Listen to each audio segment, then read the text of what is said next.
Hello, and welcome to a very special edition of Truth in Rhythm. This is the Truth in Rhythm Year in Review, or TIRYIR. And you should already know, Truth in Rhythm is a show where musicians get deep into the pocket, those that are contemporary masters of the groove, that is. And I am your host, Scott Dr. Jukes Goldfine, musicologist and author of Everything is on the One, the first guide to funk. Here's a copy. Makes a great holiday gift, a gift for yourself, a gift for friends, family. They don't even have to be funk fans necessarily. Just being a music fan, I'm sure they'll like it, or just hearing about some of the stories that are in there in general. So get your copy at Amazon. If you haven't already picked one up today, you'll be so glad you did. Truth and Rhythm, as a reminder, video version is available at funknstuff.net or on YouTube. And you should subscribe to the Funk and Stuff channel on YouTube. You'll get the show before anyone else does, early premieres and insights on the show and lots of other great things, I hope. And also, be sure that you go to funknstuff.net and go to the store. There's a menu item at the top where you can go to the Funk and Stuff store. You can get Truth and Rhythm merchandise and also funknstuff.net. Goodies like this, kind of like what I'm wearing here, the Truth and Rhythm, there it is, logo. And, hoodies and shirts and cups and all kinds of things. So support the program and show the love. This being a special show, I'm going to talk about the year in review, look forward to 2020, and also give my picks for the top 20 records of 2019. So all that fun is coming up. A little bit more about myself. Some people wonder, who is this guy? Well, I've been deep into this music ever since I was 9 years old. At the time, fourth grade, kids would bring records to on Fridays for us to dance to. And in Santa Monica, California, some of the cooler kids from the cooler side of town brought things like the Jackson 5 and Edwin Starr and that kind of good stuff. And so I got into it from that on, and then progressed into Stevie Wonder, Ohio Players, Parliament Funkadelic, and all the rest. And then off into other genres too. So, music is always a growing and learning experience. That's what's so wonderful about it. There's so much out there, and new stuff keeps getting made. I never get tired of hearing new stuff, and I'm always on the lookout for it. So I'm not just old school, although a lot of the stuff in the old school can replicate it again. So have to give it special attention for that fact. So my background was with DJing. I was a disc jockey for 15 years. I started out just DJing in high school with my own stereo system before I made enough money to get a real full disc jockey set up. And that was at a time when it was pretty new, and that was just becoming in vogue, where they had pro audio equipment that you could use for DJing. And so there was a well-known DJ in Los Angeles, the Shell of LA, who's still doing his thing, God bless him. And he was, a big influence on me. He did our high school dances. He did the house parties that I went to. And he inspired me to, try to follow in those footsteps. And I was in the same record pool as him, Impact and Resource Record Pool on Crenshaw Boulevard in Los Angeles. So, DJing was a big thing for me because I can never sing myself. And I just needed to bring music. I needed to share music with everyone like I continue to do through this show. And so, DJing seemed like the natural way, since I was not that good playing an instrument, although at least I could do that. I started out with alto sax while I was in fourth grade. And my son, who's named after Maceo Parker, his middle name, he's playing alto sax now, so that's pretty cool. And actually, I just restored my saxophone from back then, and he's using it, so the tradition continues. But I had to bring music to the people. When I was in even middle school, I was the one that brought the recorder to school and was playing Ohio Players and Average White Band and trying to turn whoever I could on to this music that just did so much for me, and I wanted to do that for them as well, and to bring that joy and that feeling and that goodness to their soul. So I started out with that. Then I had the boombox in high school, made mixtapes all the time. I had all the great jams that were on the black R&B radio stations at the time. Isley Brothers, How Players Can Function, Cameo, everybody you can imagine that had any funk to it at all. So that, parlayed into the DJing, which I did for a number of years. I started a company called Musical Moods that was pretty big around Los Angeles, and I did pretty good with that for a number of years and had some DJs working for me. Did a lot of celebrities out there and a lot of, famous gigs. Mick Fleetwood of Fleetwood Mac. I did some rap parties for some of the movies out there, some of the film directors, and uh, actresses and actors, and just regular people too, of course. So, ranged from house parties to clubs. I was a regular at several clubs, including the TV club in, I think it was off Western Boulevard. It was in, deep into Los Angeles, and it was the same building, a facility that Ice-T got his start in as the radio club, and mine was a TV club. So I think he was doing it on Saturday night, I was on Friday or something like that, and that went on for a while. And I worked in a number of other clubs as well. Then I went to school and I got a degree in radio, television, and film at Cal State Northridge, and ended up working for a radio syndicator called Teleprograms. I was an intern at the college radio station at CSUN. I worked for a while at Atlantic Records. I worked for a company called American Mixed Media doing their record promotion. I was music editor for Black Radio Exclusive Magazine. I was the urban beat columnist for Inside Music and Video. Did a number of cover stories for that, including George Clinton and the Beastie Boys and all kinds of people. Then I ended up being a music critic. I did film and music reviews for many years for an entity called Silent Radio, which was sort of a little before the internet, and then the internet came, but it was the teletext display boards that ran copy, kind of like you would see down at the bottom of CNN, but these were on dedicated boards that were in 45 major cities across the country, and they were red text, and they appeared anywhere where lines formed, in bars, in nightclubs, in post offices, in restaurants, and it carried all the news of the day and sports and reviews, which I did.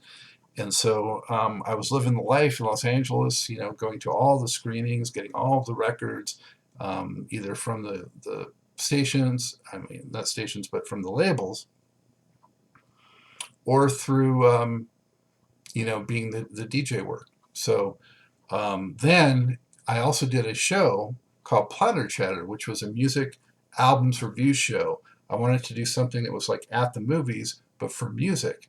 And so I did about 30 of those that aired in the Southern California area. And, at one point I was talking with Quincy Jones' company about picking it up and maybe syndicating it, and of course, boosting the production values and all that. Never happened, but you can see those videos as well on the Funkin' Stuff channel on YouTube and also at funkinstuff.net. A lot of cool album reviews on those. And so I was getting, the videos and the records from the labels, and all that was well and good, but I never quite reached the level that I wanted to. I had hoped to, be a big, A&R guy, or a big label PR guy and executive and all that. Never elevated to that, but, I did all these other things, and the music is in me, deep in me. Actually, the whole entertainment industry being born, in the Hollywood area. And so things changed in the, what year was that? Well, 2004 is when things really changed, because I had a son, and I put my entertainment and music life sort of on hold a little bit and moved across the country to North Carolina, where I am now, and focused on that, being the family guy, and actually an associate publisher and editor-in-chief for a business-to-business publication for the electronic security industry. And so that was like my day job and my main job for a while, until about 4 years ago, when I went full-fledged back to get into the music side of things. And that's why in 2017 I launched this program, Truth and Rhythm. I think it was 2016 when I founded funkandstuff.net. And the whole goal of this show is to preserve the legacies of funk, R&B, jazz, and even hip hop greats. And to be different, to go deep and talk mostly about the creative process and about the music, about the performances, not to just be superficial, especially with a lot of these artists that never got their just due anyway. The funk genre in particular has always been overlooked and kind of dismissed. And so these guys deserve to have their time in the sun and also for their story to carry on. And that's what this is. It's a labor of love. It's something that I want to give back and have you all enjoy and give these artists their recognition, you know. So another thing I did, when I was coming up in the late 70s and 80s, I was forever frustrated by the lack of mainstream media attention and respect that the funk genre did not get. And so I always wanted to, be able to find books and have funk designated as its own genre in record stores, in bookstores, wherever. And it just wasn't happening. So I took it upon myself in the late 80s to write a book on funk music. At the time, there was not a single book out there that focused on funk music, if you can believe that. Now there are a handful, but at the time, there was none. And I had this grandiose plan to really do this all-encompassing funk encyclopedia. And it was really an ambitious plan. But when I got into it, I realized it was, too broad. And it would take me forever. And it would be, so thick, so many pages, it would be ridiculous. And this was before the internet. So, and when I talk about the music being disrespected, also during the time when CDs came in and people were, getting rid of their vinyl and, converting to CDs, so many of the black artists, especially funk, were not properly represented on the digital transformation. There were so many great records that you could not get on CD. You might get a compilation if you were lucky. So it's just another example of the disrespect and being swept under the rug that I hope to rectify by doing a book. And gosh, the book, really took a lot of time and work, as you can well imagine. And so I worked on it for 3 or 4 years, from the late 80s to the early 90s, got it copyrighted, and everything is on the One the First Guide to Funk, which is the book that I promoted. Put it aside for many years, and I finally went back to it when I got back into music again, as I said, like 4 years ago. And I said, gosh darn it, I am going to get this thing finished and finally put it out. So I updated it as best I could and finished it up and finally got it out. So I hope you enjoy it. I hope you have a copy. But, it's really my love letter, to funk music and helping make it legitimate. But like I said, several books came out in the interim from when I started that to when I finally got mine out. There were other books. And when I call it the first guide, I don't want any misperception. I'm not saying, necessarily it's the very first of all time. If I would put it out when I started it, it would have been. Now it's not really, but first in terms of, I'm just saying, hey, for me, it's like the best. But there are other good ones out there too. I have one good one behind me right there, which is Ricky Vincent's, which has probably sold the most copies, and God bless him, he is, really outstanding at what he does. So, and his came out, I think, in the early 90s, so it was around the time when I was putting mine aside and taking a break. I have no idea when he started his, but probably around the same time as I did, because I think he grew up in the same type of situation, loving the music and just knowing there was nothing out there to cover it. And he took it upon himself just like I did. So a lot of synergy there. He was from Northern California. I'm from Southern California. So it's a yin and yang kind of thing, maybe. So Where to find Truth and Rhythm. I had mentioned the video version at funkandstuff.net and on YouTube, but also there's an audio podcast version. If you just want to listen to it, it's available across most podcast sites.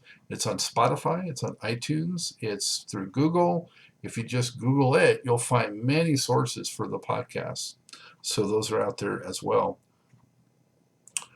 Another exciting thing that happened this year, just recently actually, is official trademark. Truth and Rhythm is an officially trademark entity now. So excited about that, and hoping to just continue to spread the Truth and Rhythm name, what it stands for, and these interviews and the exposure of the artists. And you can help that too by sharing it with a friend, sharing it with family. The show has garnered more than 1,000 subscribers just during 2019, so that's great. It's like this grassroots thing that's really growing.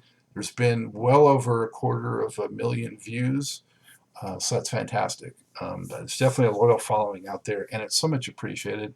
We got to be the funk army. We're all soldiers in this. So,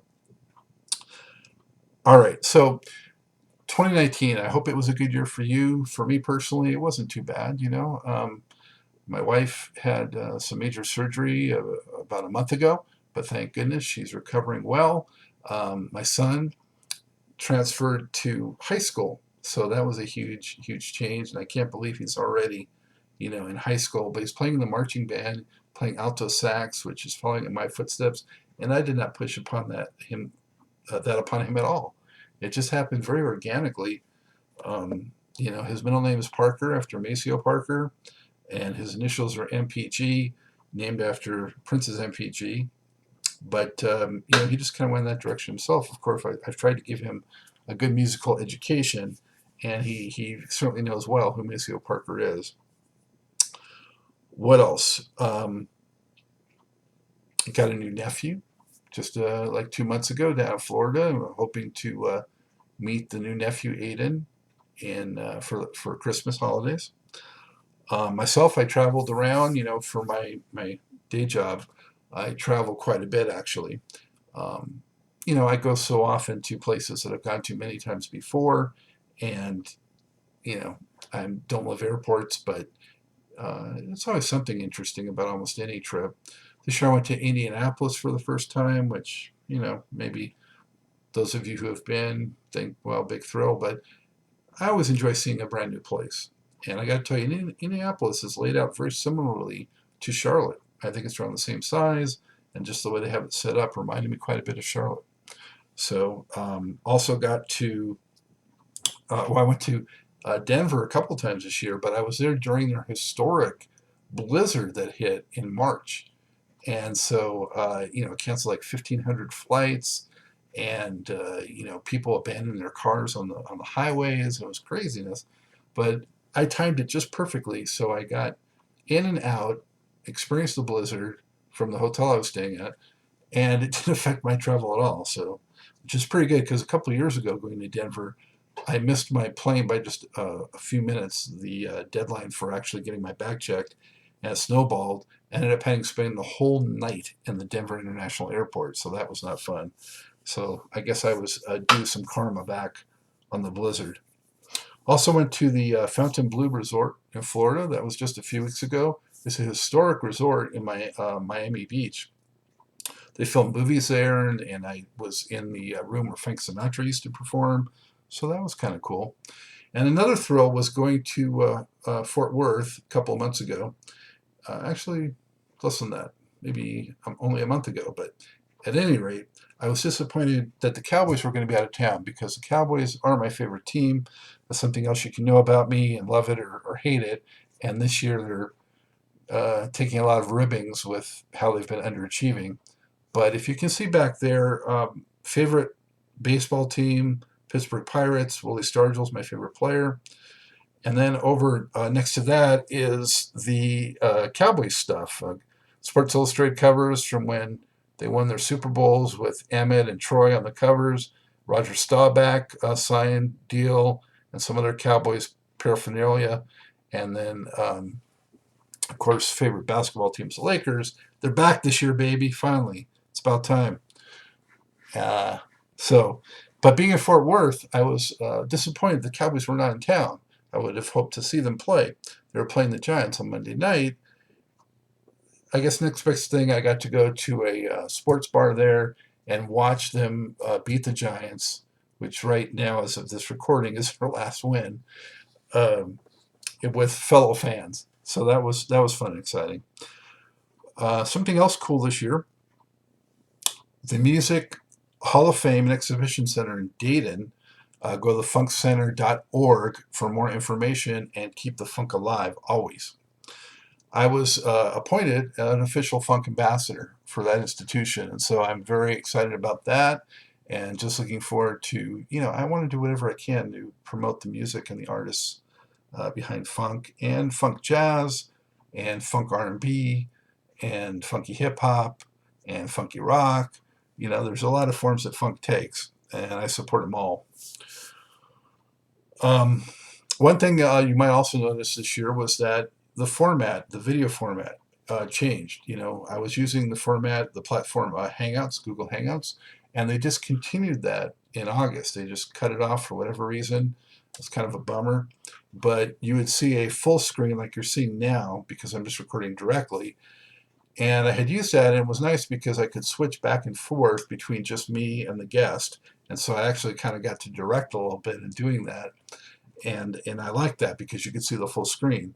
But they just continued that, so I had to switch to Skype. And Skype works fine, but it does cut right down the center of the screen and puts each person on one side, or if there's three people, two on one side and whatever. But it breaks up the screen, so you can't see all my great wall of fame here so well, and you can't see, the guests' studio as well if they're in a studio and so forth. So I don't like it quite as well. I'm curious what you think, because I had heard from some viewers that they would like to see the expression on the face of both the host and the guest at all times. So let me know what you prefer. I mean, it's kind of academic because I can't go back to Hangouts, but I'm just curious if you like the Skype format better with both myself and the guest on simultaneously, then that's great because that's what we're stuck with. So, um, what else? Oh, concerts this year. I didn't get out to a lot of concerts, and unfortunately in Charlotte, we don't get a lot of good concerts. And the good ones that we do are for the most part at like the Fillmore or at the neighborhood theater, and they're standing only. And I get so tired of that physically and mentally. I get tired. I'm not as young as I used to be, and just standing for all that time is a bummer for 4 or 5 hours at a time. But I did get to the George Clooney show, the One Nation tour. He stopped in Greensboro, and a couple of things were very special about that. I brought my son Nathan to it, and so it was his first time ever seeing PFunk. Also on the bill was Fishbone and Galactic. Fishbone and Angelo, very entertaining. But Galactic was fantastic. They were really great. Very short though. And of course, P-Funk was P-Funk, So he had a great time. And we were right there in the second row, and we had the VIP thing. So we met George ahead of time, and so he got to meet George. And, I've met George several times, but it had been a long time. It had been 25 years probably since I last met with George. So that was very cool. And the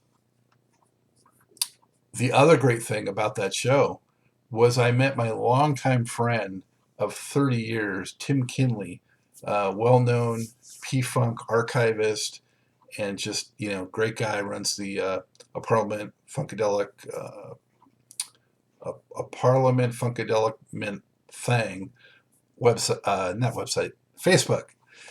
And we just do APT for short. But Tim Kinley, who lives down here in South Carolina, not too far from me, but we had never met in person. And so we finally met at that show. And it was just so great to finally meet Tim in person. We've traded videos and recordings and so many stories and so much love over the years. Just to meet him and his other half, Donna, was fantastic. So what a great time at that show in Greensboro. Another great show I saw this year was when I was in Denver a couple of months ago. Saw Jimmy Herring. Jimmy Herring is a fantastic guitar player. He's like a jam guitar player. Certainly not well known in funk circles, but he's played with the Dead, and he's played with Widespread Panic, and he's done his own thing and played in a lot of different configurations. This was a new thing he's doing, and they were just unbelievable. And it was a cool club that I went to as well out there in Denver. So if you can see Jimmy Herring's current tour, they're pretty funky right now, but all instrumental. I take that back. The other guitar player did do some singing. The other guitar player is also fantastic. Keyboard player, amazing. Just a great, great band. So, all right. So, what happened otherwise with Truth and Rhythm during 2019? Well, you know what? 48 shows aired in 2019, brand new shows. And most of these are multi-part, 2 to 4 parts a piece in most cases. Some are only one, though. 48 shows. I'm going to, in post-production, list them across the screen here, so I'm not going to recite all of them. But where you find them is on the funkandstuff.net site. At the top of the home screen, there's a menu item for Truth and Rhythm. And if you click on that, there's a drop down, and it shows all the episodes, all 125 or so episodes, and they're all linked. I mean, really convenient, great overview, and a great way to catch up with ones that you've missed. Also, it shows the ones that are upcoming.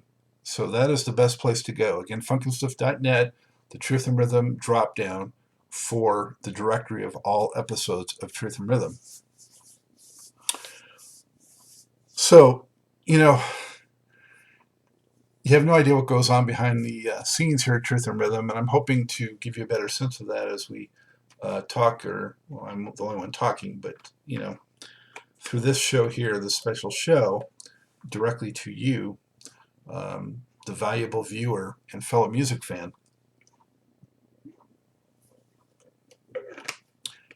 For every show that you see, there's 48 shows that aired this year.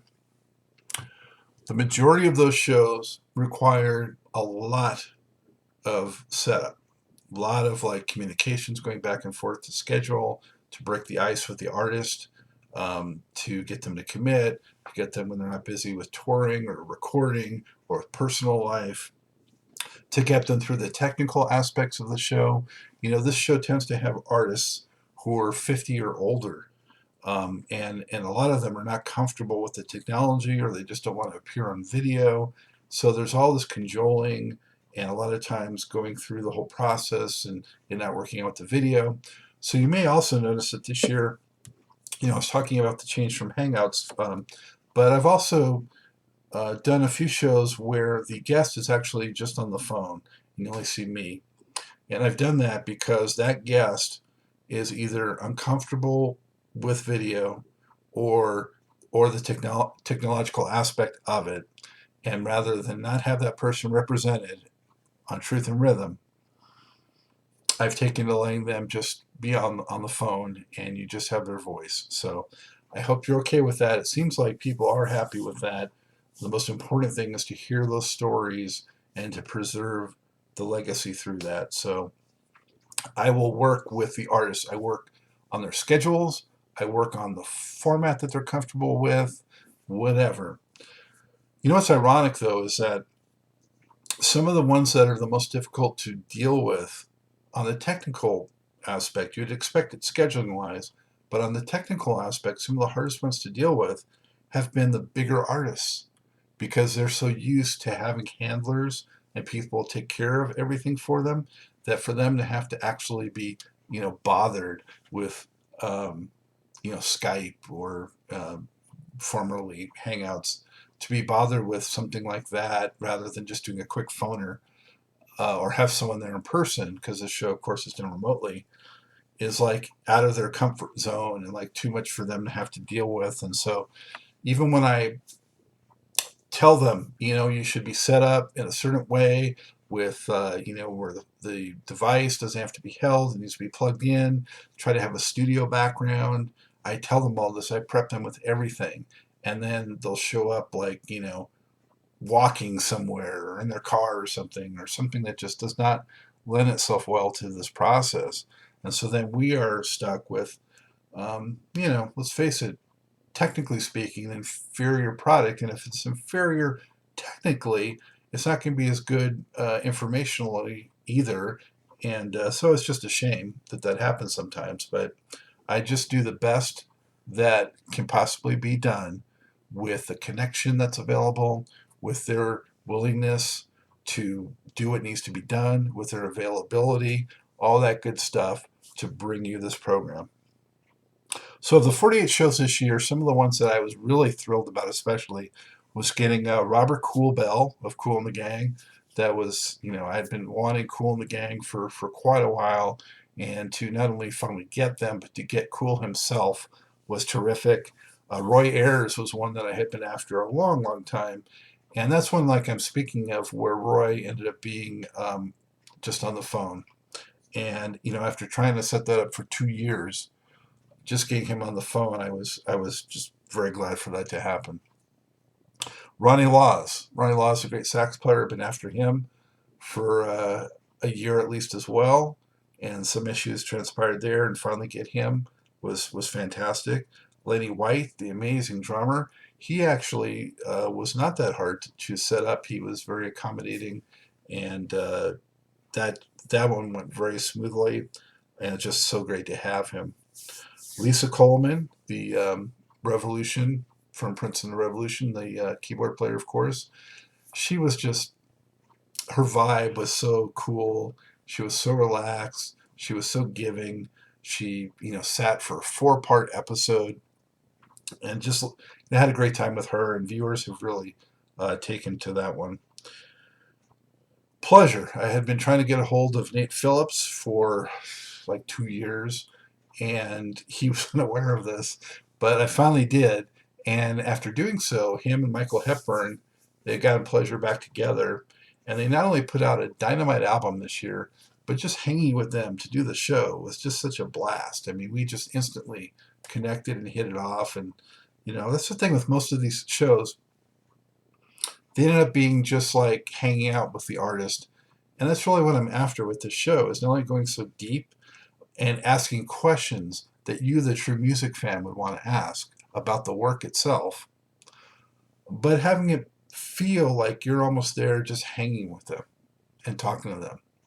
So I hope that comes across. By all the comments, I appreciate the comments. Keep them coming. It seems like it is hitting that note or that nerve, and that is just fantastic, because that's the goal of Truth and Rhythm. Another highlight was having Philip Bailey of Earth, Wind & Fire. That was fantastic. That was one that was technically challenged. He did it from his hotel room before a rehearsal in Chicago, and definitely was not really adequately set up for that, but I did the best I could with it.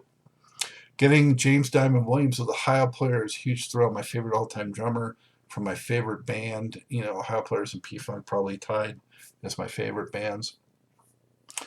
I had to do him on the phone. I'd been after him for 2 years to do the video.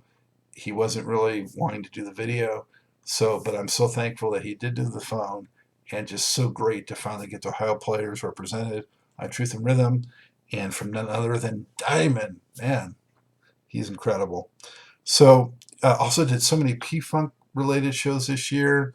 I could go on, but if you've missed any of them, again, go to funkandstuff.net, Truth and Rhythm drop down, and see your episodes directory, and make up for what you've missed.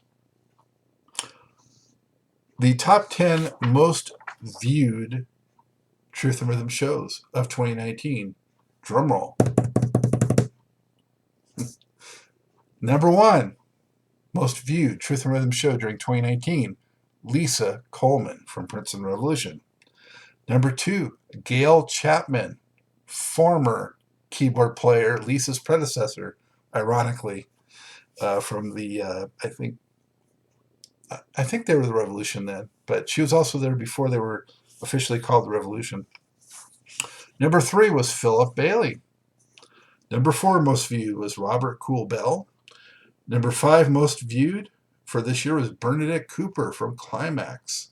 And that was one where she was on the phone too. Number 6 was Emilio Castillo, the leader of Tower of Power. That was another one where I think it was 4 parts. It was at least 3. And he was just so great to just hang out and talk to. Number 7 was Rodney Skeet Curtis. Number 7, the great P-Funk bassist. And again, some of these came out later in the year, like Skeet was a couple months ago. So he's had much less time to accumulate the views that some of the other ones have. Gail was from very early in the year, Gail Chapman. So I'm starting to lose my voice a little bit. Number 8, Lenny White. Number 9, Pleasure. And number 10, Diamond. So actually a lot of the ones I talked about, almost all of them, were in the top 10.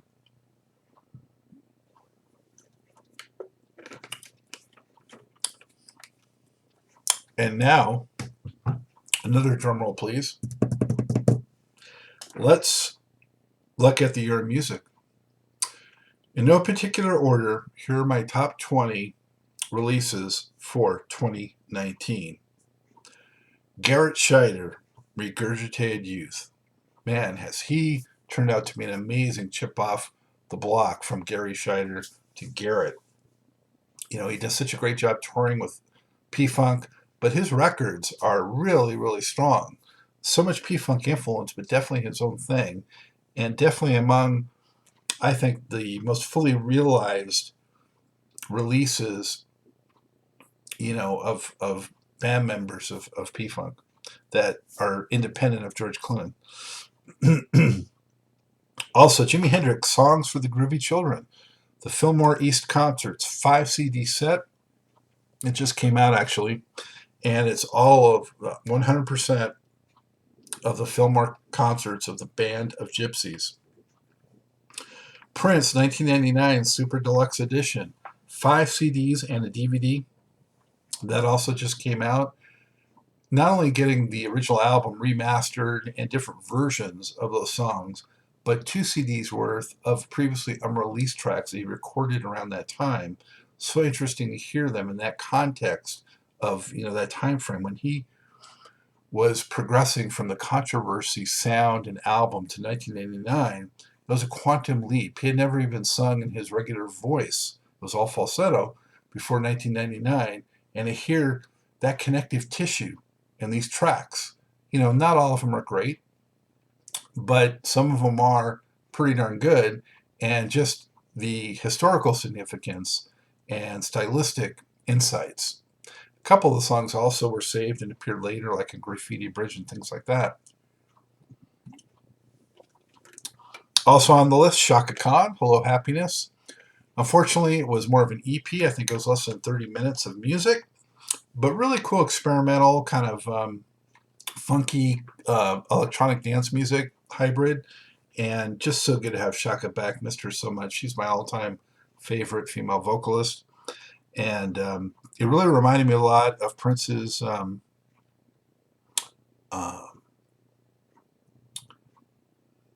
and Run 1, which was kind of experimental for him with electronic dance music. This is the Shaka record's a great companion to that. Pleasure, Now Is the Time. So good to have them back, their first album in like 30 years or something. And they didn't miss a beat. I mean, this thing is solid funk with a little bit of jazz influence and R&B. And you know what? They held true to their sound and their history. They didn't try to update it and try to force today's, you know, trends on their sound. And also, they didn't mellow out too much. They kept the hard funk in there. So big kudos to Pleasure. 24/7 Spies, soundtrack to the Innermost Galaxy. Always love Spies. I actually interviewed them a couple times back in my Block Rate exclusive and Inside Music and Video days. Jimmy Hazel, the lead guitar player, hoping to get him on the show. He said yes, but still working on that. Octave Pussy, straight from #1 Bimini Road. This is a tribute to the Motor Booty Affair album. It's a compilation of all the tracks Octave Pussy, the Dutch funk band, has made through the years. They've been around since like the early 2000s. But through the years, every record's had like, a couple of tracks that had some PFunk members on it. So this puts them all together and remixes them, and it's a great cohesive effort. I think it's fantastic. And the packaging, it's in vinyl only. The packaging is phenomenal, and it's just really, really a fun set. And Octave Pussy is being featured on this program. Steve is going to be on. Steve Ryan, Rijn, is on very soon. So look out for that. This may even air after that show comes on, actually. Freak Bass. All the way this, all the way that. To me, Freak Bass, Bootsy's protege bass player, has put out many records over the years, and they've all had their moments. But for me, this one really puts it all together. So funky, such great funk playing, bass playing. And, 2/3 to half the tracks, I think, kick ass. And even the ones that are a little more crossovery with the female vocalist on there, Sammy Garrett, they have enough bottom. They're kind of remind me of like when Slave had Sterlina, and she would do those tracks like Just Freak, and yeah, or even some of the ones that were a little more popish R&B-ish. They always had that bottom. They always had that grit and funk, and even in doing that, Freak Bass covers that. So check that one out. I love that record. Eric Gales, the guitar player of his generation, in my opinion, a left-handed player like Hendrix, for an amazing family of left-handed guitar players, Gales brothers. And Eric Gales I've seen ever since he was 15 years old in the early 90s, followed his career throughout. I've seen him many times, and he is just, don't miss him, and check out his records. More bluesy rock than funk, but there's some funk in there. And he's played with guys like F Deluxe and knows the Minneapolis guys, so he's from Memphis. There's funk in there. Santana came back with Africa Speaks, and although even most of the lyrics and singing are not in English, it's a great record. It's got a lot of world rhythms and African, of course, rhythms, but there's some funk in there. It gets pretty funky, and one of Santana's best, I think, in quite a while, and thankfully not like overly commercial. House Guests, a real treat. My Mind Set Me Free.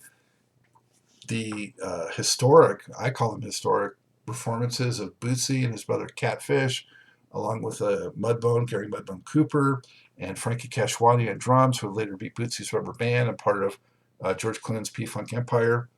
These were tracks they recorded before that as the House Guests, and also under a couple other names. And it's just so eye-opening. You can hear Bootsy's rubber band developing in there. You can hear some of Parliament developing in there. And you can really hear and latch on to what these guys brought to Parliament Funkadelic. So don't miss that one. Jazz Funk Soul, Life and Times. Great jazz funk. Jeff Lorber and Paul Jackson Jr. Paul Jackson Jr. was on the show this year. And Jeff Lorber is going to be on soon. I've been working on Jeff Lorber, and hopefully he'll be on soon. Continuing with the top albums of 2019, according to yours truly. The Raconteurs, Helpless Stranger. This is certainly not funk. This is rock, but rock of the highest order, thanks up to Jack White, who I still think is one of the most important rock artists of his generation. And just love how he keeps things raw and real, and the blues roots that shine through. A reissue, James Brown. This just came out very recently, live at home with his bad self. This was a live record that he recorded right before he changed bands to the band that would be Bootsy and his brother Catfish and those guys. This was like a show that was done, I think, December or something like that, in '69, I want to say, and it was going to be released as as a release officially, but it got shelved because it changed bands. Finally sees the light of day. What a great performance! The energy is off the chart. Check that out. The Black Keys, Let's Rock. Kind of like Jack White's deal with the White Stripes, the two-man Black Keys. I really like their first couple of records. I would want to say early 90s, somewhere around there. They were very roots, blues, minimalist, gritty, rhythmic records. Then they kind of got a little, they got, fame, and they got a little too mainstream. But this record, I think they come back a bit, and it's really a tremendous, rock and fun record. So that one and the Raconteurs, if you like rock, check those out. Next, Philip Bailey, Love Will Find a Way, a very jazzy, laid back release from Philip Bailey, something different from his gospel or more pop R&B style, and kind of melancholy, but very cool, great players on there. Mike Stern and the Jeff Lorber Fusion 11, again, more great jazz funk. Jeff Lorber finds his way into this list twice because he's really doing some of my favorite jazz funk today, not the smooth jazz so much, but the actual funk jazz. Next is One Way. One Way came back after a long hiatus. I had those guys on last year, Al Hudson and their guitar player, Dave, and they were just such a blast. It was kind of like when I hung out with the Pleasure guys. We just had a great time. And this record, I think it's 18 tracks. There are some first-rate old school funkers on there. Lots of fun. A little too ballad heavy with 18 tracks for me, but just glad to have them back and glad that they're still funking. And they're still touring too. Next up, Spyro Gyra finally came back, and I saw them do a concert in Charlotte a few months back, and they're back with an album called Vinyl Tap. So cool to have them back. And last on the list of top 20 for 2019 is Exiles of the Nation, their album Obscure. This is a group that some of you may not be familiar with. They're not exactly a household name, but they've released a lot of records, and they really bring together a fusion of funk, a little bit of hip-hop, a little bit of industrial sound, and it's all blended together, and it's really, really engaging. So check them out. Special mention for books. Some books came out this year that you should check out. One is the Morris Day one, which is called the Morris Day on Time, A Princely Life in Funk. Very interesting because the presentation of it is like he has a conversation with Prince as he tells the whole story of himself and the time. And I especially like reading about the early years when they were teenagers in Grand Central, and the types of stuff they would do. Very interesting to hear that they not only covered funk and funk hits of the day, but they also did some of the less known ones that you would hope they would be into, like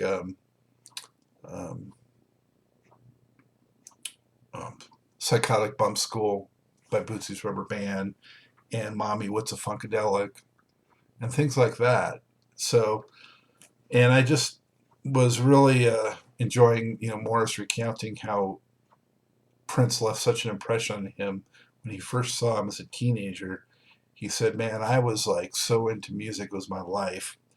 But when I saw him perform, it was not like he was just into it like I was. It was like he actually was the music."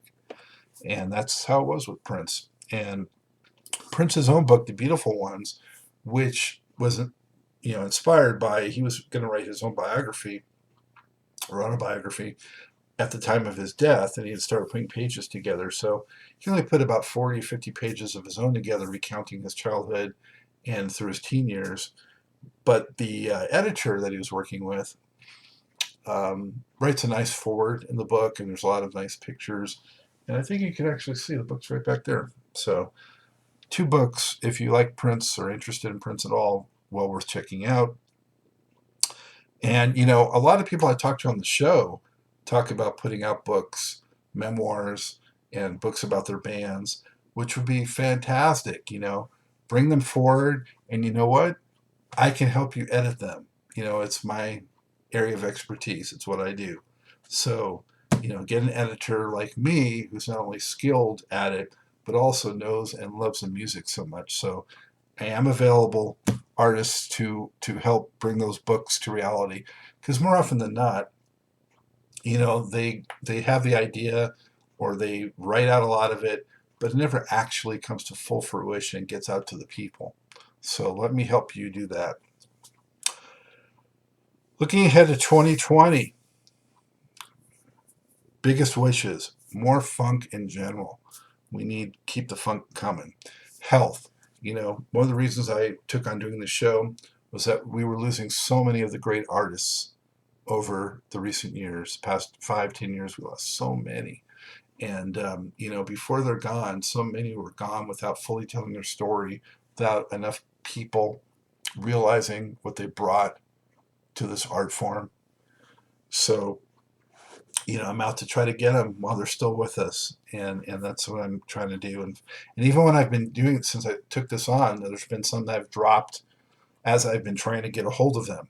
Like Razor Sharp Johnson from Boosie's Rubber Band, I was in talks with, and he left us.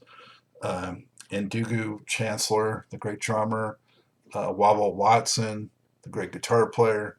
So, try my best to keep them alive, at least, if they leave this earthly plane through the show. Young talent. I'm hoping to see more young talent come up that understands real funk and real playing, you know? Guys like Mono Neon, the incredible bass player, more guys like him. I see clips on YouTube, and they do bring about hope that early next generations will keep bringing it. And I want more funk to come to Carolina. Back in the day, I understand Charlotte was just full of all the funk acts came to Charlotte, North Carolina, or nearby. But now they don't do that so much, and need them to do that and bring it here, because it's pretty bare here for funk. And when I was in Los Angeles, I certainly saw a lot more of it. More reunions. And one of the things that is a constant, unfortunate theme in these shows that I do when I talk to these musicians and these bands that were in groups in the 70s and even the 80s, there's so much acrimony. There's arguments over who uses the band name, and there's these riffs and splitting and different groups touring at the same time. It's just such a mess. It's such a common story out there. So I'm hoping there can be more peace and more getting along among the bands and the band members, so that the public can really enjoy what they can bring. New albums. Keep those albums coming. You know what? Don't just tour as part of like nostalgic tours or oldies but goodies. Bring it, really bring it, and bring it in the studio. Bring new records. If you can't release a record, put it out over the internet. There's very little barrier now to do that. And us fans are still hungry for new music, new funk that's authentic, like Pleasure did this year, like One Way. Bring it, baby. Of course, more P-Funk. Can never have enough P-Funk. George Clinton is still doing some shows. They say was retiring into 2020. We don't ever want him to retire, but also we want him to keep working in the studio and keep bringing us that magic that he brings to the studio. And we need a real, true P-Funk documentary or movie, like they did on Queen.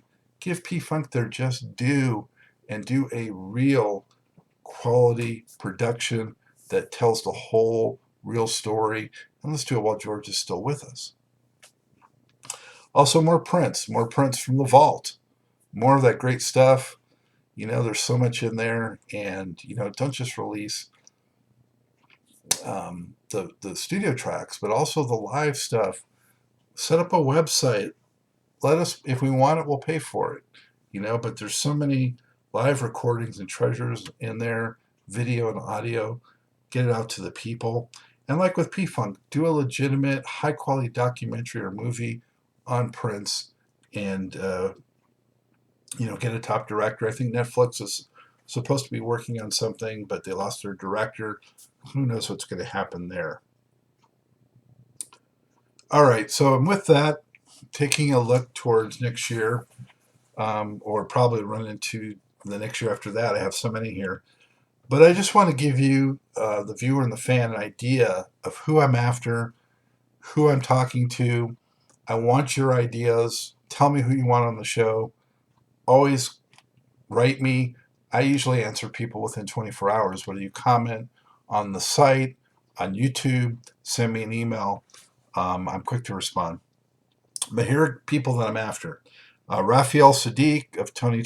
I've been after him, and also Dwayne for quite a while.